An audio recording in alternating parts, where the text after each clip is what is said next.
Oi, eu sou o Rorschach e sejam bem-vindos a mais um vídeo no Patriarcado TV. O vídeo de hoje é um dos mais importantes que já fizemos aqui no canal. Vamos expor aqui com detalhes um dos maiores casos de canalice que o corporativismo já nos proporcionou. Uma narrativa épica de um conto de guerra entre uma elite intelectual detentora de poder e o restante das pessoas a quem cirurgicamente vamos chamar de consumidores. É claro que estamos falando do Warnergate, o escândalo empresarial que expõe a trama sem escrúpulos de um golpe contra o entretenimento sadio e contra as leis básicas do mercado. Alerta! Esse vídeo contém exemplos fortes de quão sujos podem ser um punhado de bilionários em prol de sua causa ideológica, principalmente quando tentam ser metacapitalistas além dos limites. Então já deixa o seu like porque eu sei que você vai gostar desse vídeo e vamos lá! Para contar essa história direito é preciso que o telespectador saiba de dois princípios básicos. Primeiro, aqueles que buscam a dominação mundial são discípulos da estratégia gramsciana que ensina que para ter controle sobre as pessoas basta atingir dois aspectos fundamentais de uma sociedade, a educação e a cultura, dentro da qual está o foco desse vídeo, que é o entretenimento. O segundo princípio é, sabendo do primeiro aspecto, as megas corporações do entretenimento mexeram os pauzinhos por tempos para poder complementar o emburrecimento de seus consumidores, adaptando suas produções a fórmulas fáceis de entender e que possam ser repetidas quantas vezes for necessário para atrair os burros pré-existentes e relaxar seus cérebros para que não abandonem tal condição. E é claro, sufocar qualquer tipo de oposição a tal coisa no mercado por meio do monopólio. E é claro que isso funciona perfeitamente porque afinal quanto mais inteligência você perde, menos você sente falta. Essa fórmula tornou-se evidente nos filmes do universo cinematográfico da Marvel após a compra da editora pela Disney. Lembre-se do que eu falei sobre monopólio. Os filmes ficaram mais simplórios, roteiros enlatados e seguindo padrões parecidos, humor infanto-adolescente até não poder mais, e o verdadeiro conceito do entretenimento vai para o espaço. Valores, sentimentos, aprendizado. Tudo isso é substituído por sensações vazias de prazer e empolgação que serão esquecidas 15 minutos após o fim do filme. Agora! Acabou! Tá sem a joia? Tá. Ele tirou, pô. Tirou!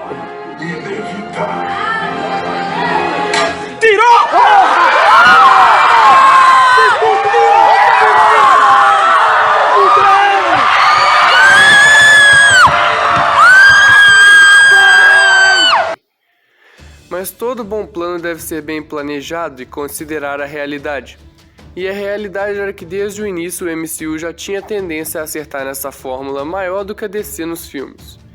Isso porque a Marvel ainda era jovem no cinema, tendo entrado de vez nesse mercado com o X-Men, o filme, em 2000, e Homem-Aranha, em 2002, que são filmes coloridos, embora não fossem bobos como os mais recentes.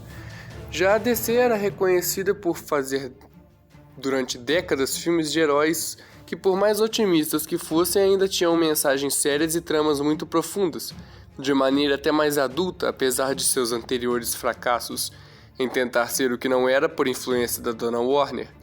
Não se esqueçam de Superman 3 e 4 e Batman Forever e sua pavorosa sequência. Ou seja, estava mais do que estabelecido que a DC seria sempre a editora mais sombria, falando a grosso modo.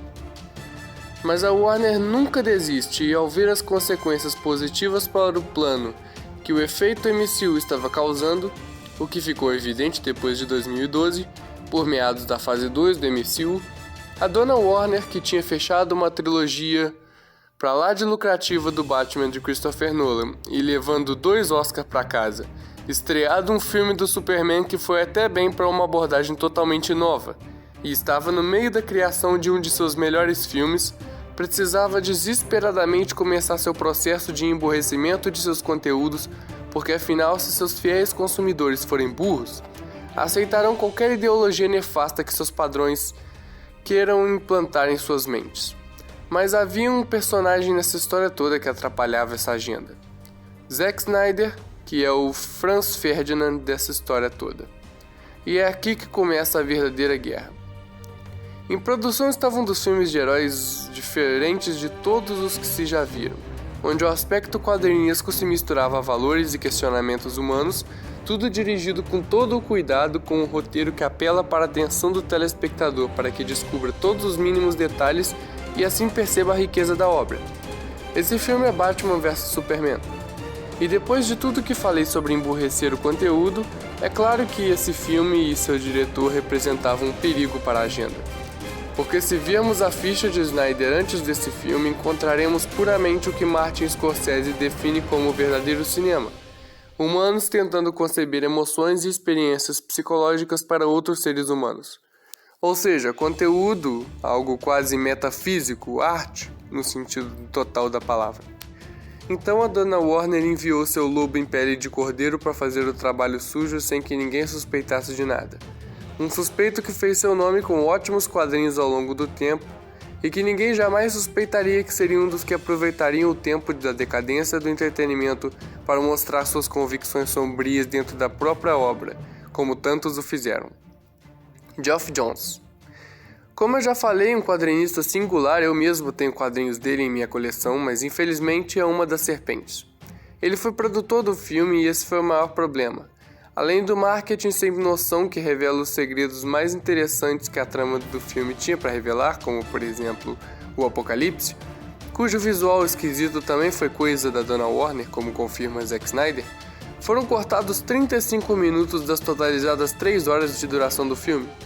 E justamente os 35 minutos mais essenciais do filme, que dão soluções cruciais ao roteiro e que sem eles muita coisa ficaria sem sentido, como de fato ficou na versão teatral. Pois é, 35 minutos fazem muita falta num filme de 3 horas. O filme, apesar de tais problemas, ainda rendeu quase 900 milhões de dólares em bilheteria, porque em quesito técnico ainda era um filme bonito e tinha premissas bacanas, apesar de faltar alguma coisa ali. Mas como não atingiu os 1 bilhão que a dona Warner queria pelo filme que reunia a Trindade pela primeira vez nas telonas, o filme foi considerado fracasso pelo estúdio. Porque era isso que eles queriam mesmo. E Geoff Johns será que foi responsabilizado pelo fracasso do filme no qual foi produtor executivo? Não, ele na verdade foi promovido a chefe do DCU junto com Jon Berg. Por isso eu acho muito certeiro pensar que ele foi o responsável por picotar o filme. Seja como for, fato é que Zack Snyder agora estava em xeque com a Warner. E as coisas iriam piorar a partir daí, o que nos leva a um ponto decisivo no caso. Eu vou resumir um pouco essa parte porque já é mais conhecida de todos e vou enfatizar mais os detalhes importantes. Zack Snyder a essa altura era um alvo porque a Warner conseguiu culpá-lo por todos os problemas dos últimos filmes perante o grande público, mas ainda não tinham como tirá-lo do jogo, pois o contrataram para fazer 3 filmes da Liga da Justiça, que logo se reduziram para 2 e em seguida apenas 1. E mesmo a trancos e barrancos, com o estúdio censurando várias ideias sem motivo nenhum, com Geoff Johns sendo seu instrumento principal, foram filmadas 3 horas e meia de Liga da Justiça até que a fatalidade aconteceu. A filha de Snyder falece, o mesmo pede um afastamento e o estúdio corta ele de vez. Joss Whedon é chamado para assumir o controle do filme e o resto vocês já sabem. Ameaças e tirania por parte de Johns e Whedon contra Gal Gadot, Ben Affleck e Ray Fisher, inclusive injúrias por parte de Johns contra Ray Fisher em referência à cor de pele de nosso amigo Cyborg, coisa que andam tentando abafar ao máximo por aí ultimamente. O importante é, o filme foi obviamente aquele fracasso que foi e a culpa, adivinha de quem foi? Sim, do diretor creditado originalmente.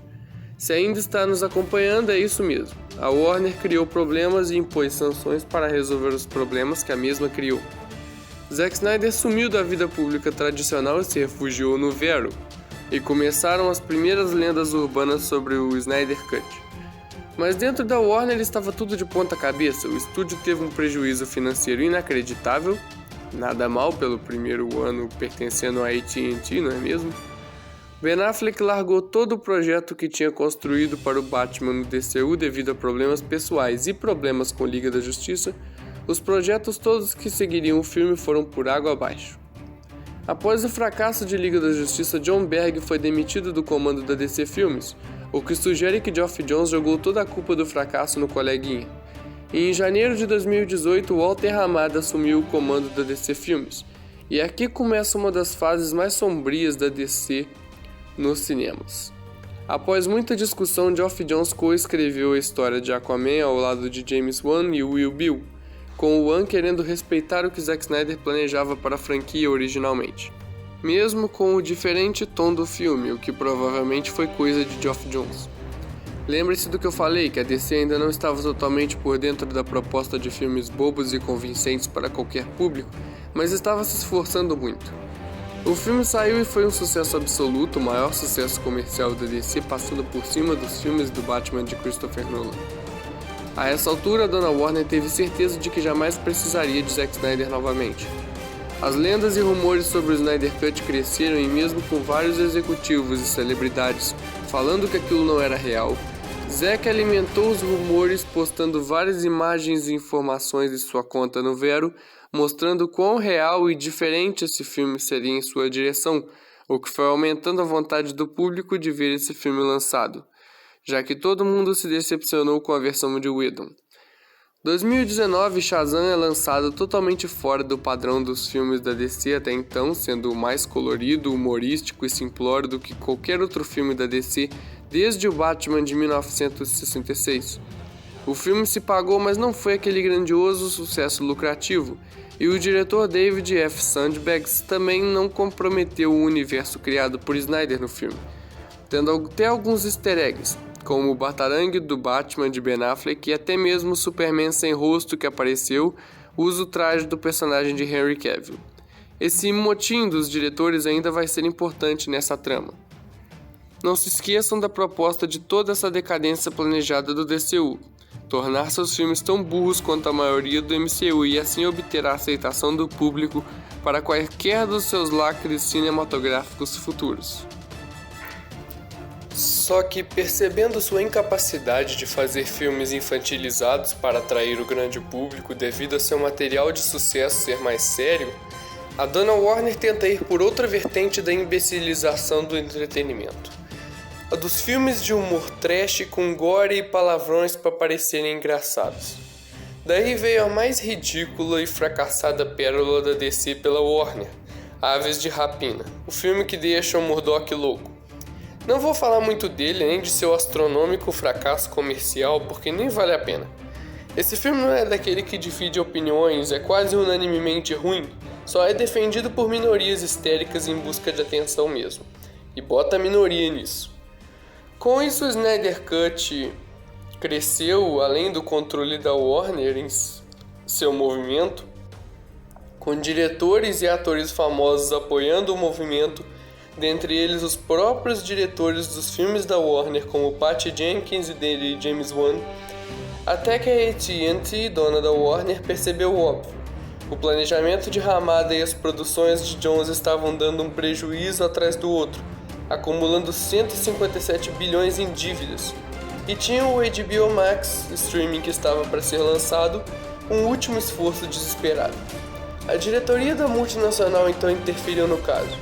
Bateram o pé nos bastidores, houve negociação e a tão sonhada decisão foi tomada. Em maio de 2020 foi anunciado que o Snyder Cut seria lançado. Foi um marco na história de Hollywood, o maior movimento popular sobre o lançamento de um filme que se tornou vitorioso, com um êxito de fãs, consumidores, pessoas comuns sobre uma empresa bilionária, e ainda levantando fundos para a causa da preservação da vida. Para o lançamento do filme foram disponibilizados humildes 70 milhões de orçamento para pós-produção para um filme de 4 horas, contando com as cenas extras gravadas no improviso, desde videochamadas até a garagem do diretor, e sem Zack ganhar um tostão, tudo pelo amor ao cinema e pela justiça sendo feita.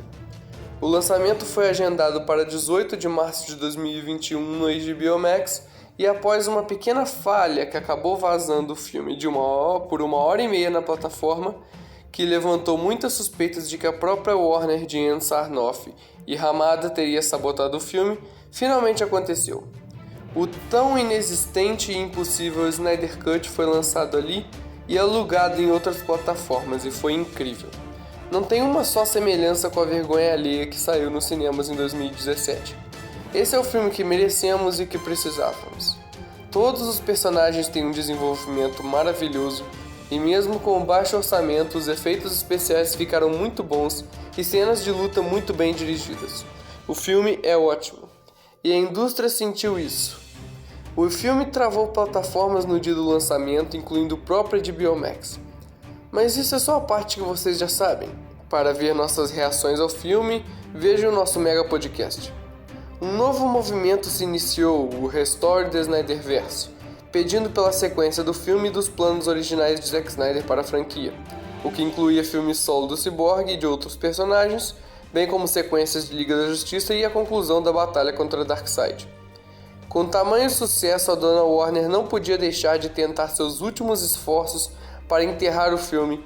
Ann Sarnoff, mais uma dentre os inimigos da arte na Warner, a própria CEO da Warner Media, chamou os fãs que pediam pela sequência de Facção Criminosa e bateu o pé de que não haveria sequências.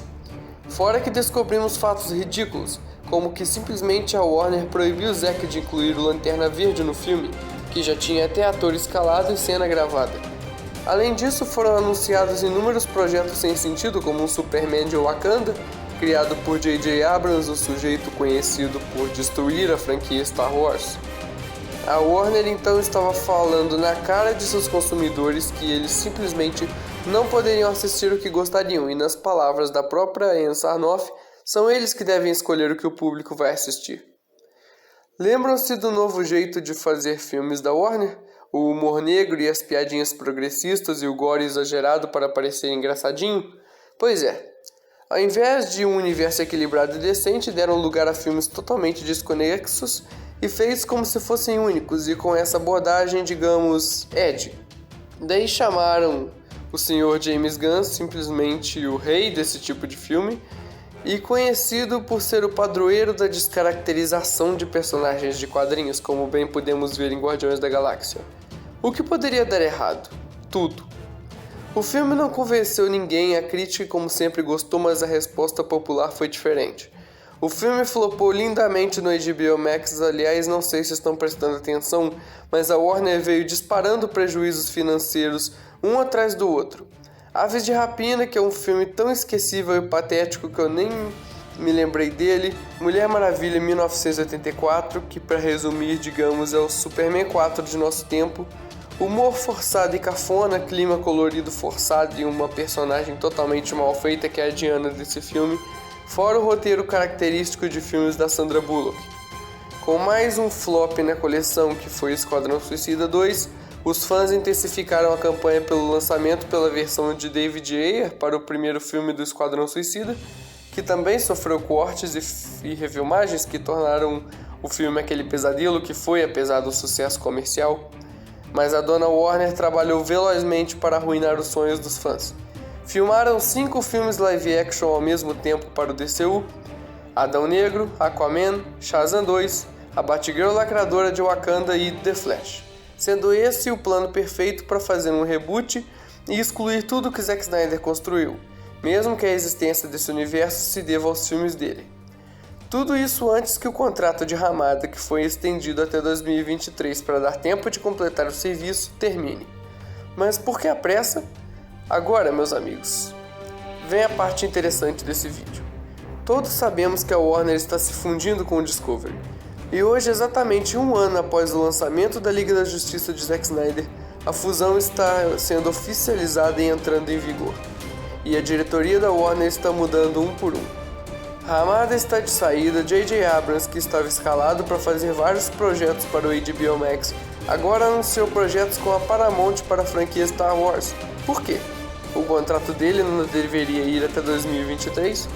A Warner que conhecemos está desmoronando, mas eles estão atirando para todos os lados, tentando um último esforço desesperado de arruinar todos os esforços para consertar o DCU e seguir com a visão de Snyder, porque assim não conseguirão seus propósitos nefastos de lavagem cerebral por meio do entretenimento.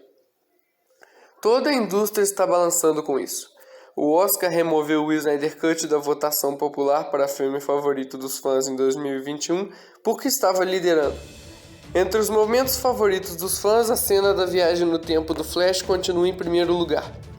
O Snyder Cut é o filme lançado em streaming mais bem sucedido de 2021, ao contrário do que a Warner andou espalhando e até fraudando dados por ordem de ramada, fora que nunca revelaram os dados do filme no HBO Max.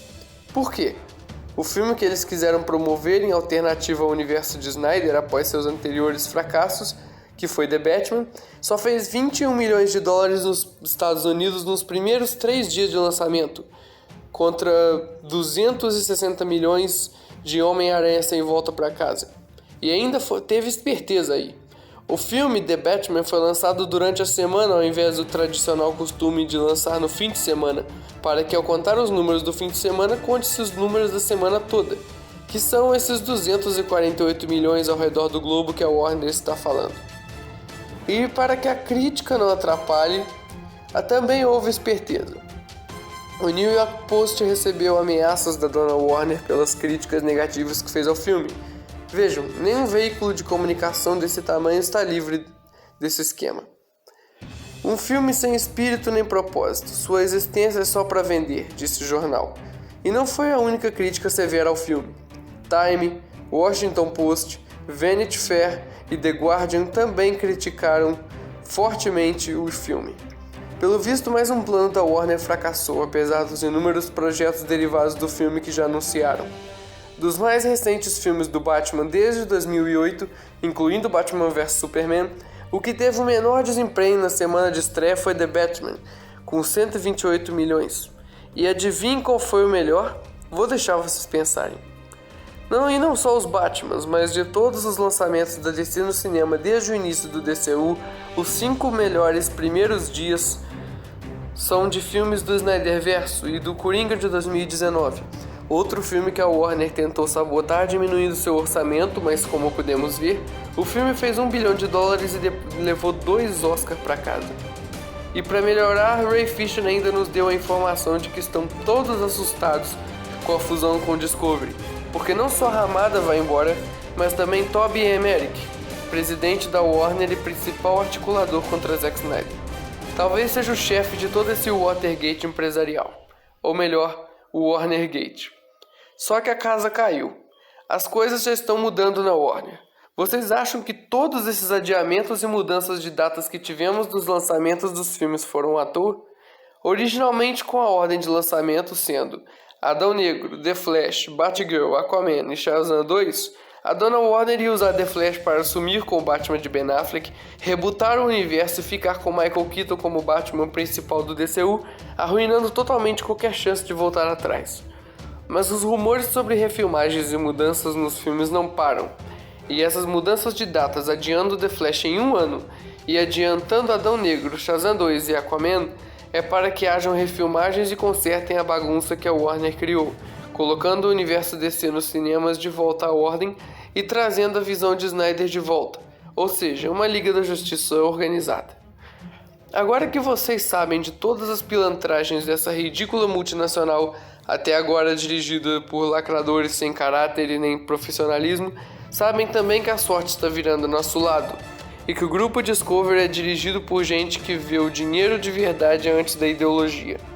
Então não parem com as hashtags apelos na internet e não assistam as porcarias planejadas da Warner como Batgirl, se esse filme ainda sair. Assistam Adão Negro nos cinemas porque The Rock quer Henry Cavill de volta como Superman. Enfim, não preciso ensinar a vocês o que fazer para que idiotas como James Gunn passem longe de comandar o padrão dos nossos filmes e séries daqui pra frente. Até porque, do contrário do que ele anda mentindo por aí, a série do Pacificador nem é esse sucesso todo que andam dizendo. Enfim, esse foi o Warnergate, a revelação de todo o esquema corporativo da Warner para destruir o entretenimento e espalhar o evangelho sombrio do progressismo. Mas como diria um certo homem laranja, está demitido. Esse vídeo vai ficando por aqui, por favor não se esqueçam de deixar seu like e se inscrever no canal. Compartilhem por favor até não poder mais esse vídeo com seus amigos, porque deu muito trabalho. Sério pessoal, esse material é muito importante e todos precisam saber essas verdades. Esse vídeo foi editado pelo Murdoch. Abram o comentário fixado com as nossas outras redes sociais e os nossos parceiros e assistam também os outros vídeos do canal. Eu sou Rorschach e esse foi o Warnergate.